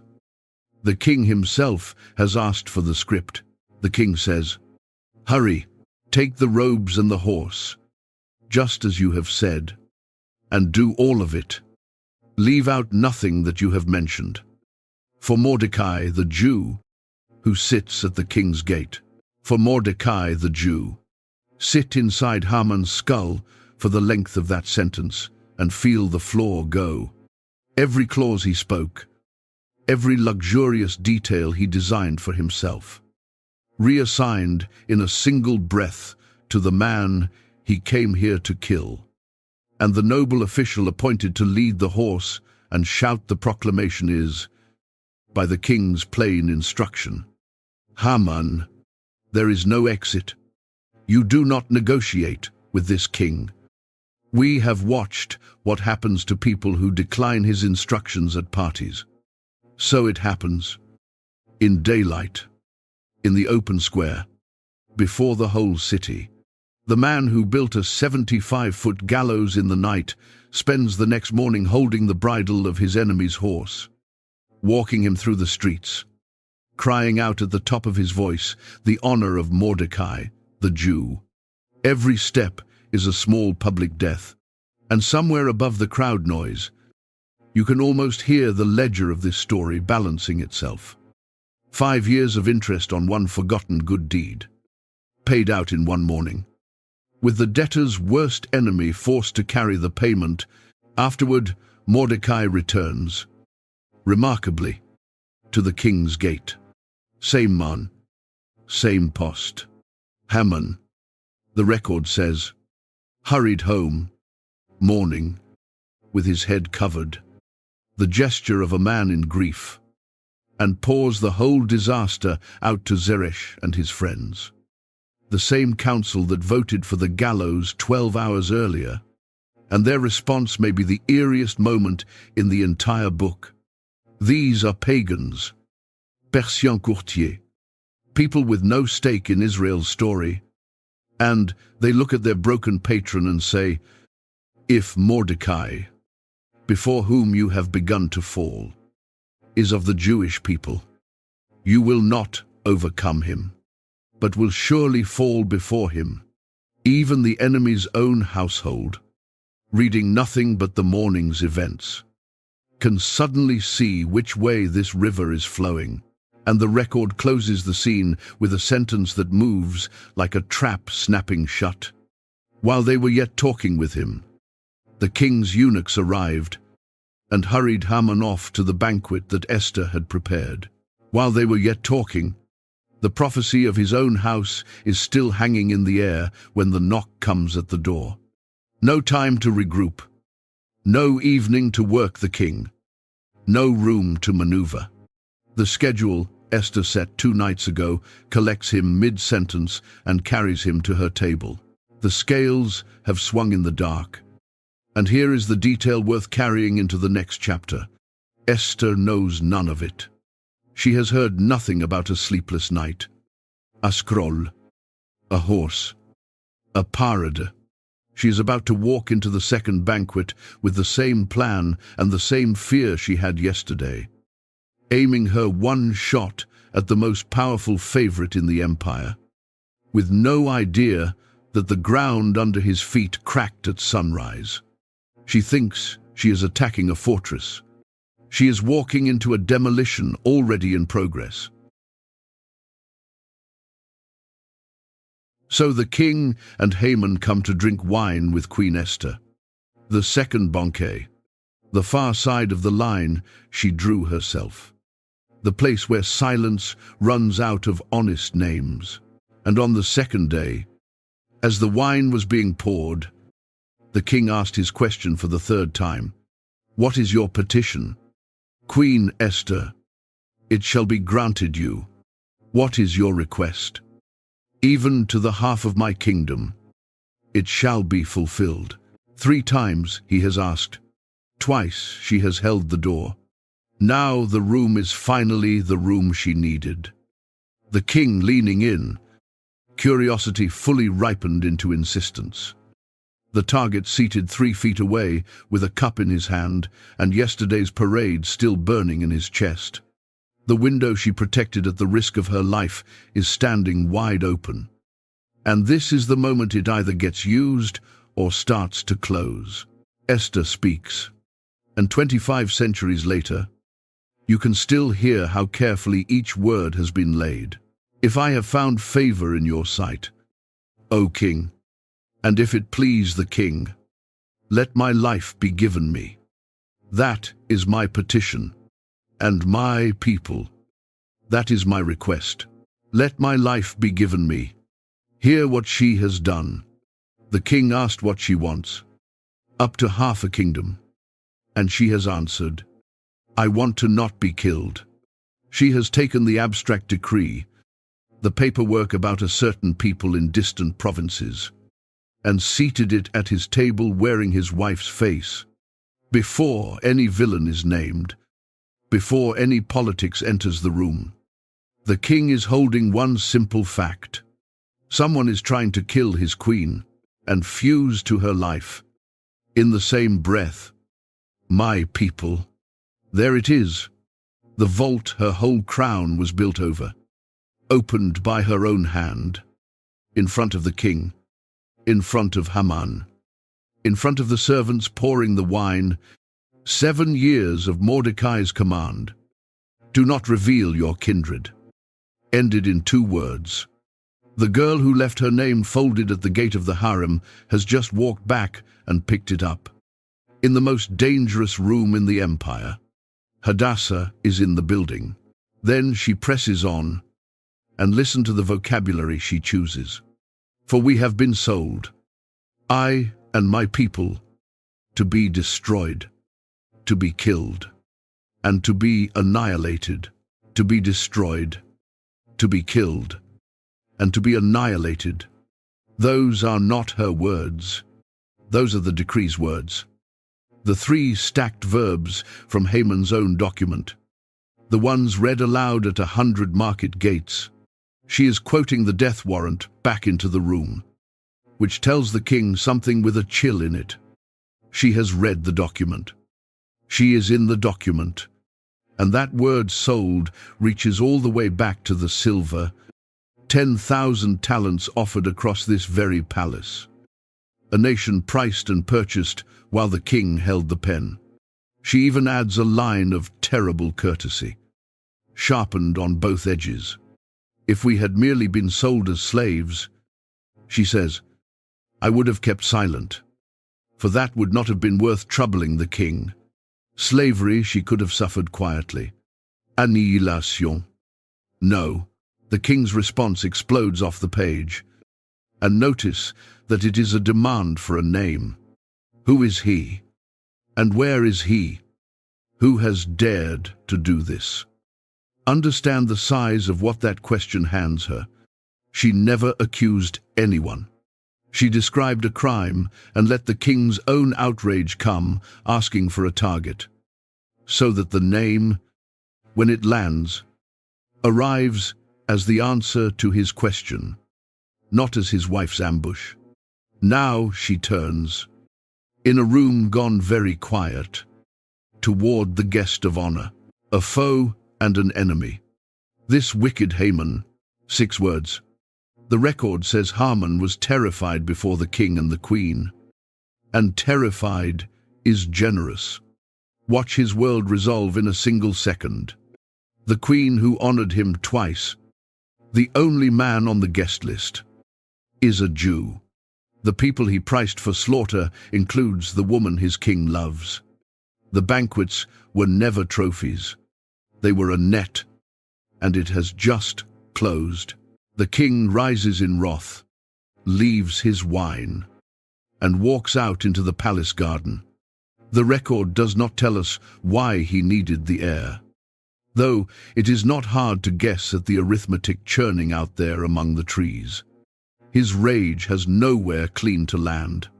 The plot is Haman's, but the seal on it is his. He signed this thing, ring to wax, without asking one question, and the road that leads to his wife's death runs directly through his own careless hand. Some of what he cannot look at, out in that garden, is himself. And inside, Haman makes the last mistake of his life. Reading his death in the king's exit, he stays to beg for his life from Queen Esther, the one person in the room withstanding to save him. He approaches the couch where she reclines, pleading, and as terror takes his balance, he is falling toward her at the exact instant. The king walks back through the door. Will he even assault the queen? The king roars, "In my presence, in my own house." It is a misreading, almost certainly. Panic, mistaken for violation. It is also the end. The record marks the moment with one of its coldest lines. As the word left the king's mouth, they covered Haman's face. Then Harbona, one of the eunuchs, steps forward with the sentence that finishes the architecture. This man has been near the whole story. He knows things, and he chooses this moment to volunteer one of them. Moreover, he says, the gallows that Haman made for Mordecai, whose word saved the king, is standing at Haman's house, 75 feet high, for Mordecai, whose word saved the king. In one breath, the king learns that his condemned favorite built a tower to execute the very man the king honored at sunrise. The order comes back one syllable long: hang him on that. So they hanged Haman on the gallows he had prepared for Mordecai. Then the anger of the king abated. The record grants him no speech from the scaffold, no last scene, nothing. The man who could not bear one person standing is erased with the same administrative speed this empire has always favored. On his own timber, at his own address, and the story simply closes the file on him. And here is where every childhood version of this story rolls the credits. Villain dead, queen victorious. Cue the music. If that were the whole truth, the book would end at this verse. The book does not end at this verse. It has 3 chapters left, because it knows something the simple version forgets. Out there, past the palace walls, nailed to 100 market gates across 127 provinces, the decree is still hanging, sealed with the king's ring, dated the 13th of Adar, unrepealable by the empire's own proudest law, and the empire's own king cannot pull it back. Haman is dead, and Haman's plan is still perfectly, legally alive. The man is gone. The machine he built is running. The enemy is dead, and the clock is still ticking. On that same day, the record says, the king gave Queen Esther the house of Haman, the enemy of the Jews, And Mordecai came before the king, because Esther had finally told him what the man was to her. Cousin, guardian, father in everything but blood. The last secret is out of the vault now, and the king pulls off his signet ring, the one he had retrieved from Haman's dead hand, and gives it to Mordecai. Stop on that ring for a second, because you have seen it before. This is the same piece of gold that pressed Haman's decree into the wax. The same object that turned one man's grudge into the law of 127 provinces. Now it slides onto the finger of a Jew who sits at the king's gate. The ring did not change. The hand did. Power, this story keeps insisting, is not good or evil in itself. It is a stamp, waiting to find out who is holding it. So the villain is hanged. His estate is transferred. His ring is reassigned. And his job belongs to Mordecai. Every piece on the board has flipped. And now watch Esther do the thing that makes this chapter, in my opinion, the bravest one in the book. She goes back in. Then Esther spoke again to the king. The record says, she fell at his feet and wept and pleaded with him to avert the evil plan of Haman the Agagite and the plot that he had devised against the Jews. Read that verse slowly, because almost nobody ever preaches it. She fell at his feet and wept. The first time Esther entered this throne room, back in chapter 9, she came standing, robed in royalty, wearing the office like armor. This time she is on the floor, crying, begging, and the golden scepter comes out a second time. Because even now, even as the most vindicated woman in the empire, she is approaching the king's inner world uninvited, and the old law never blinked. Here is what that scene teaches, and it costs her something to teach it. Courage is not a ticket you buy once. The first walk into the court did not exempt her from the second. Every closed door charges its own admission, and the person who paid yesterday still has to pay today. She pays, on her knees, in tears, with the enemy already dead. She goes back in and asks again, because the work is not finished. And she knows the work is not finished, because here is the wall she is pressed against, and the king himself confirms it out loud. He tells Esther and Mordecai, in effect, I have given you everything I can give. Haman's house, Haman's rank. Haman hanged on his own gallows because he laid hands on the Jews. But then the limit, an edict written in the king's name and sealed with the king's ring, cannot be revoked. Cannot be revoked. Not even by him. Feel the full irony of that sentence. The machine this empire built to make its power absolute. The unrepealable decree. The word that can never be walked back, has now trapped the absolute power himself. The king of 127 provinces cannot unsign his own signature. The system that erased Vashti in an evening, the system that priced a nation over one meeting, turns out to have no reverse gear, and the man in the driver's seat is discovering it in front of his wife. The decree of death is still out there, still legal, still dated the 13th of Adar, and no authority on earth can pull it off the market gates. So they do the only thing left. If the poison cannot be recalled, write the antidote. You write, the king says, handing over the machinery. Whatever pleases you concerning the Jews, in the king's name, and seal it with the king's ring. And the scribes are summoned. On the 23rd day of the 3rd month, the same office, the same desks, possibly the same weary clerks who took Haman's dictation in the spring, barely 70 days after the first decree went out. A new edict goes out in every script and every language.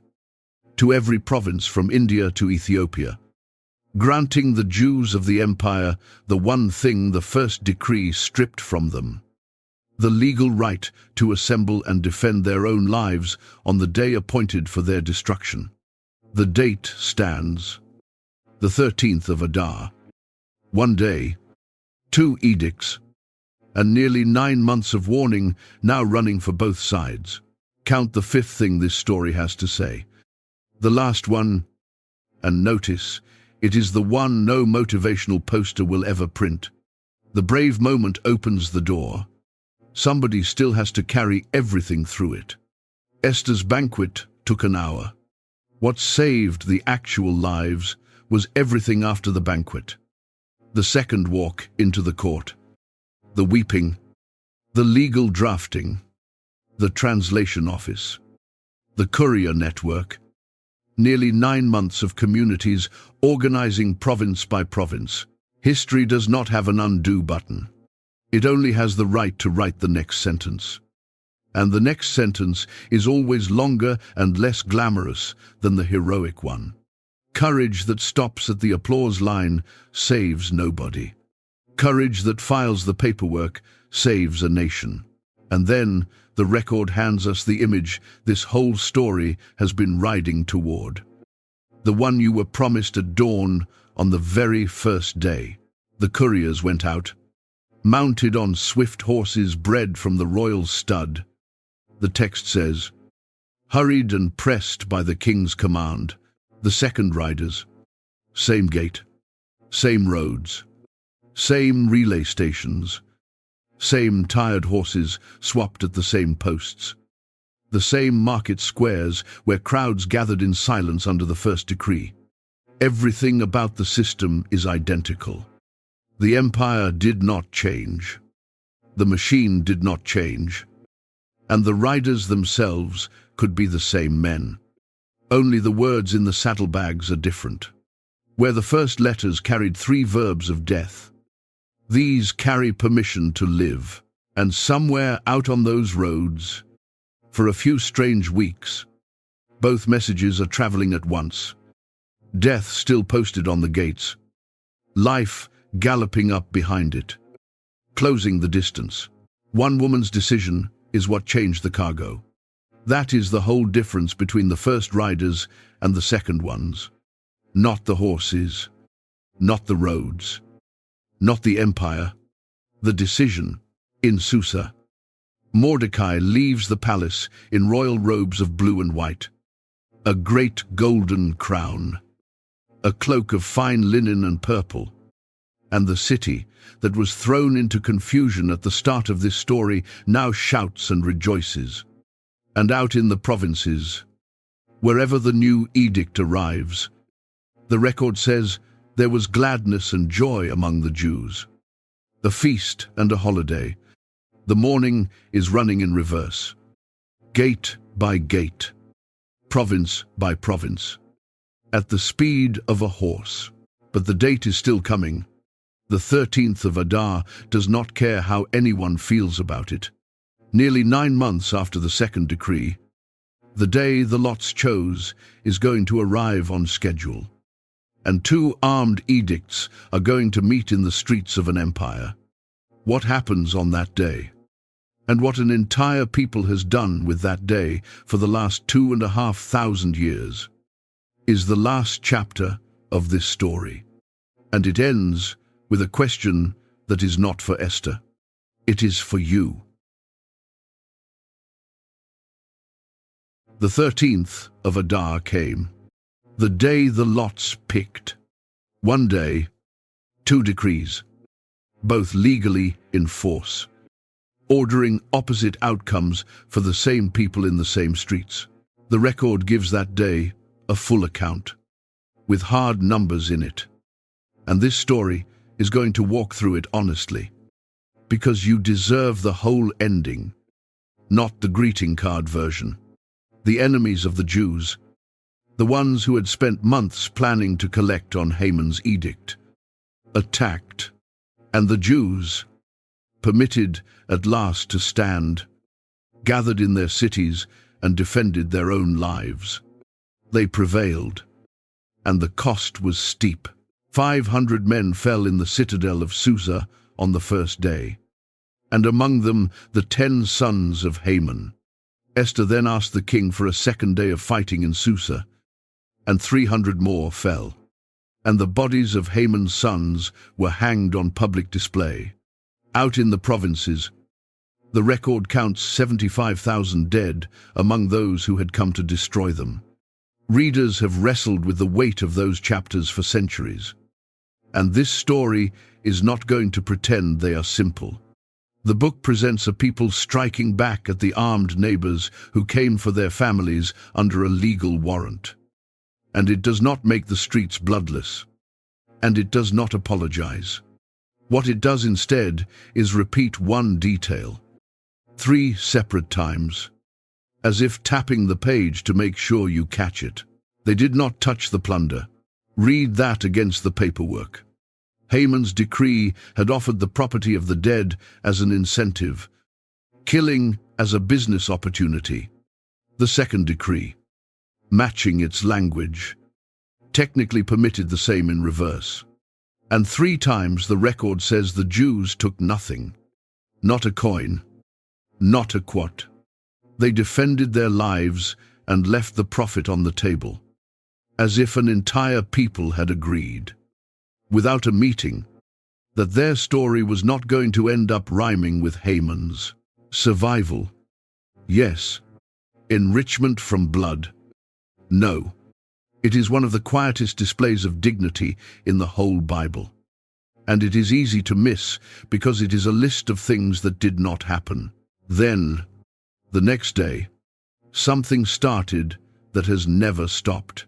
On the 14th of Adar, the day after the day appointed for their destruction, the survivors rested, and the rest became a feast. The record says the Jews of that generation established it as a holiday, to be kept year after year. In every family, every province, every city, for all time. They named it Purim, and the name is the sharpest joke in the whole book, because Purim simply means the lots. They named their festival after Haman's own superstition. After the marked pieces he cast to schedule their funeral, the weapon became the trophy. He threw the lots to ask fate which day was lucky for a slaughter. And 25 centuries later, the descendants of the people he priced are still celebrating, every single year. On the day right after the date his lots selected, the day scheduled for their erasure became the eve of their feast. To this day, the 13th is widely kept as a fast, the fast of Esther. And then the sun goes down, and the loudest celebration on the Jewish calendar begins. Festival meals, gifts of food sent neighbor to neighbor, money given to the poor, synagogues from Brooklyn to Jerusalem filling up with noise on schedule. Every year, the whole scroll of Esther is read out loud, start to finish. And every time Haman's name comes up, the children drown it out with rattles and stamping feet. The man who could not bear one person refusing him honor is now, permanently, the one name a whole people refuses to let stand unmocked. And that thunder of a festival was born from the quietest book in the Bible. The scroll with no miracles, no vision, and no name of God. Read aloud, in full, year after year. For as long as anyone can promise, that is where the story ends. So let us fold up the map and see where we have been. A woman occupied a position she never asked for, and found out the position came with a bill attached. She learned that the walls around her were not going to hold, and that saying nothing was just a slower way of choosing. She took 3 days to gather her people and her nerve, because courage that skips the preparation is usually just noise. She held her one shot through 2 banquets until the room was ready. while the calendar burned behind her, and when the enemy fell and everyone else was celebrating, she went back through the door, on her knees, to finish the part of the work that nobody applauds. 5 moves, 1 woman, and an entire people alive at the end of it, because she made them before the window shut. Now, 1 honest word before the riders leave, because you were promised no sermon. And this is not one. It is just the question the story leaves sitting on your table. Somewhere in your week, there is an inner court, not a palace. Obviously, a kitchen, maybe an office, a conversation you have already drafted a dozen times in the shower and never once delivered. A person whose door is open right now, this season, and visibly closing. A truth that has quietly become yours to say, because you happen to be the one standing where you can see it. And you have your reasons for waiting. They are real reasons. They always are. You have not been summoned. The timing is bad. It has been 30 days of silence, and the last person who spoke up did not fare well. Esther would recognize every single one of them, because they were hers first. Nobody is going to send you a letter announcing that this is your moment. That letter does not exist. It never has. What you get instead is what she got. A position, a piece of knowledge, a door, a deadline you cannot see but can feel, and an old question hanging in the air where the certainty ought to be. Who knows whether you have not come to the place you are standing for such a time as this? The story will not promise you the scepter. It never promised her one either. It only ever promised this, that the window is real, that it is open now, and that it does not stay open. The lots were thrown a long time ago. The riders are already on the road. The only thing not yet written is what you will do before they arrive.